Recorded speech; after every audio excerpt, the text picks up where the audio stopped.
Hi, welcome to Tales of Dread. When you think of Black Panther, you might think of an African superhero from the Wakanda Forever movie, but as it seems the UK also has its own Black Panthers.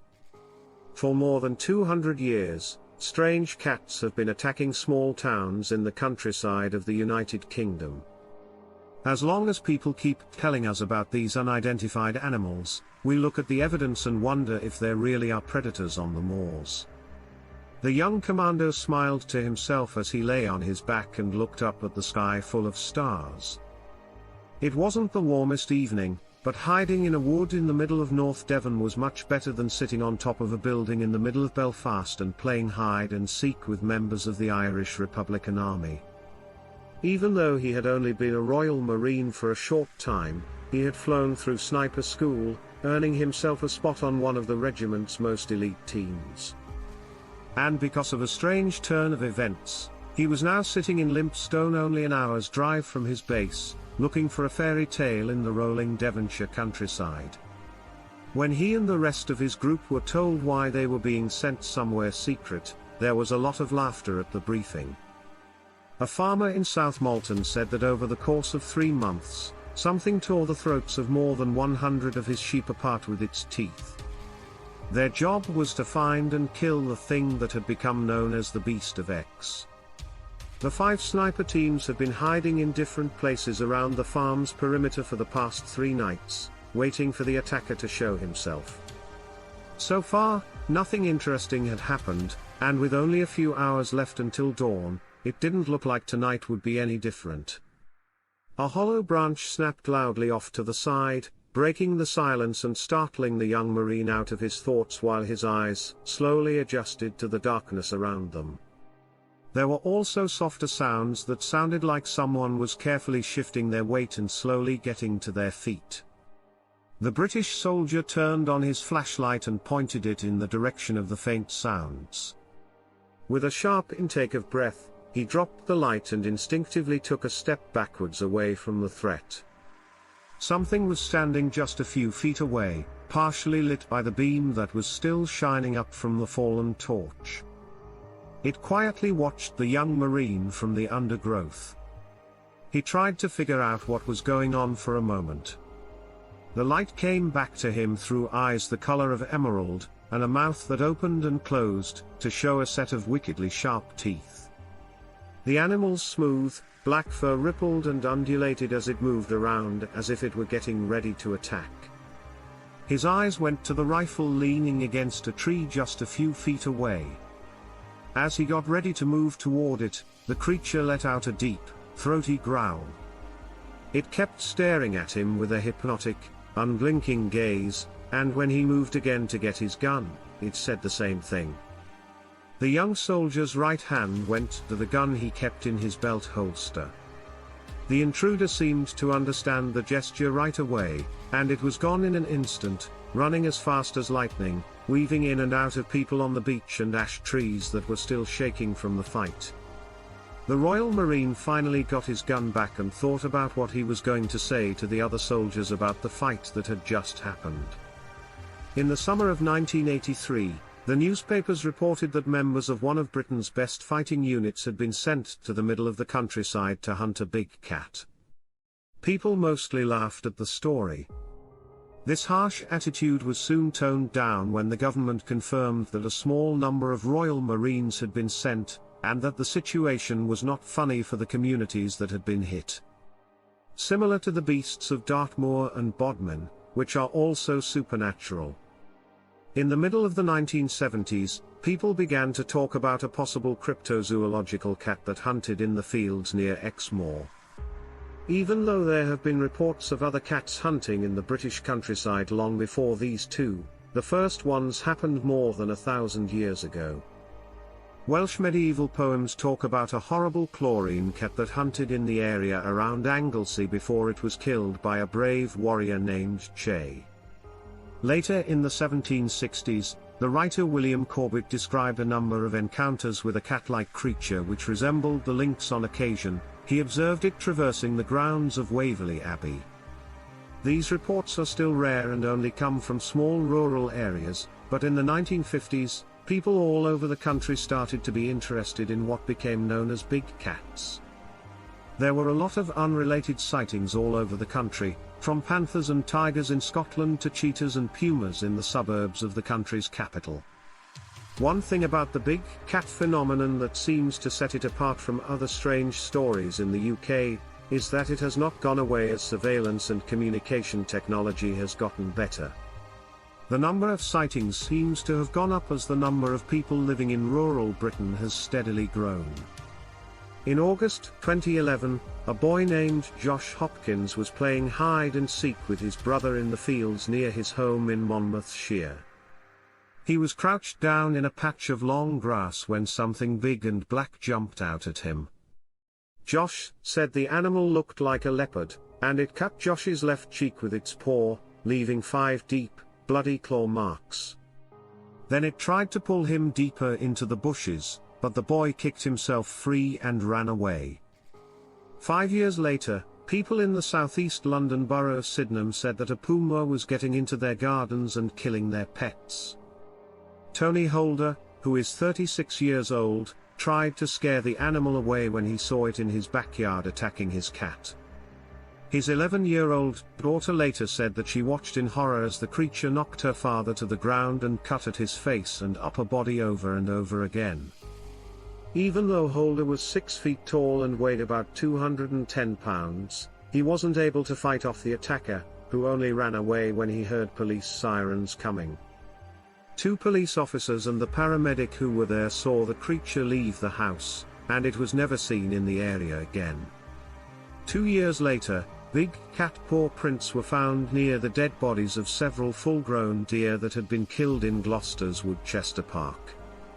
The deer's bodies had been cut up. Even though it happens all over the country, most of the sightings of these creatures have happened in the neighbouring southern counties of Devon and Cornwall, where they continue to be a problem for the police. A recent request for information under the Freedom of Information Act showed that police have been called to the scene of more than 200 alleged big cat attacks in the last 15 years alone. In October 2016, a lion was seen in a clay pit near the town of St Hostel. The police were called to the scene. The officers found paw prints that were more than 4 inches wide that had been pressed into the wet clay. They also found the headless body of a full-grown deer nearby. 3 years later, in January 2019, the local police officer in the village of St may have been answering a call from the owner of a nearby bed and breakfast when he found a severed and bloody dog's hind leg in the front garden of the business owner. The incident coincided with a series of pet disappearances in the adjacent village of Harrow Barrow, where more large feline footprints have been discovered near the affected premises. Then, on March 28, 23-year-old James Stevenson looked out of the kitchen window of his home in neighbouring Carrington and saw to his horror that the family's pet dog Marley was lying in the middle of the back garden covered in blood. When he went outside, he found that the Labrador was bleeding heavily from deep cuts on his back and hind legs. The next night, while James was checking the garden for signs of whatever had done it, a man walked up to him and said, "Some nearby bushes made a rustling sound." As he watched, his fear grew. A smooth black shape slowly came out of the bushes. The light from his flashlight reflected off a pair of bright green eyes. James yelled angrily at the animal and waved his flashlight around to try to scare it away, but the animal kept coming straight at him with a low, throaty growl. At this point, the young man lost his nerve. He ran back inside and quickly locked the door behind him. Then, he was surprised to see the predator pace back and forth in the garden for a few minutes. It didn't seem to be bothered by the bright security lights that were shining on the scene. After a while, it finally left as quietly as it had come. Given the large number of big cat sightings that have been reported to authorities, it is likely that some of the stories are made up or that witnesses were fooled by hoaxes. However, it is undeniable that many domesticated animals have been killed over the years, and that people have been hurt. This is hard to explain when you consider that Britain doesn't have any animals that are especially dangerous, and certainly nothing that could claw and bite a dog as big as a Labrador to within inches of its life, as mysterious and elusive cryptids like the flying humanoids of South America do. The big cat phenomenon is hard to prove and hard to disprove. Photos of reported sightings are almost always of poor quality, showing a vague dark shape from a distance and a different angle, which makes it impossible to tell how big the animal is. From the beast of Anglesey to the soul-stealing catsive of Scotland, legends and stories about big, dangerous cats can be found in every part of the United Kingdom. These magical and mythical creatures have many of the same traits as a long-standing Celtic legend about a ghostly black dog. Shape-shifting dogs and hellhounds are important parts of many old stories from Britain. For these terrifying visions were said to be signs of death and messengers of the devil sent to drag unlucky people down into the depths of hell. Some commentators have linked the legend of the black cat to that of the dog that came before it. Some people who believe in their existence think that these big cats may be supernatural beings that travel through portals between different worlds. This is similar to how exotic animals have been seen in places where they wouldn't normally be found. However, as science and technology advanced, people's belief in magic and fantasy naturally went down, and so did reports of ghostly black dogs. Some analysts say that these sightings have been replaced by sightings of large predatory cats that can't be explained. These cats may have much more logical explanations, but they are just as hard to figure out. In his book, feral writer George Montedio says that people are still hardwired to be afraid of cats because of the danger that animals like lions, tigers, and panthers have posed to people in the past. He thinks that when a person sees an unknown animal moving toward them from a distance, their brain will sometimes misjudge how big the animal is and naturally overestimate how dangerous the animal is. Still, there are no known breeds of animals that are native to the shores of Great Britain that match the detailed descriptions given by people who say they have seen these creatures up close. Is it possible that a prehistoric species we don't know about has been able to live and reproduce for hundreds of years in small, isolated groups without being found? Even though the idea of saber-toothed tigers and Neolithic panthers roaming free in the countryside of Devonshire may seem a bit far-fetched. The natural world keeps finding ways to surprise and beat what people think they know. In April 2002, on the northeastern coast of Scotland, the headless body of a 3-foot-long animal that looked like a cat was found on the side of the road. Scientists at the University of Aberdeen looked at these bones and found that the dead animal was a hybrid. It was similar to the native Calise cat, which is a mix of domestic cats and a larger breed of wild cats.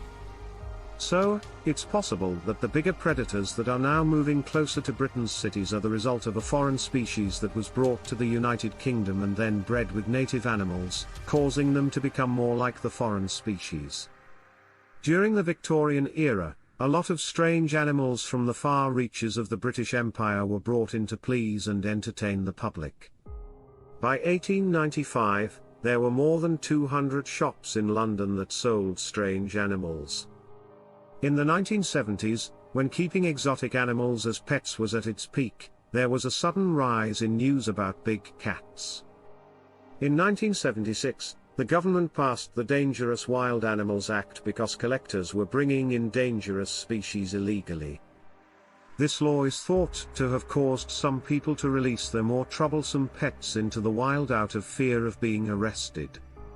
After killing local livestock, a mysterious Canadian lynx was shot and killed in mid-Devon.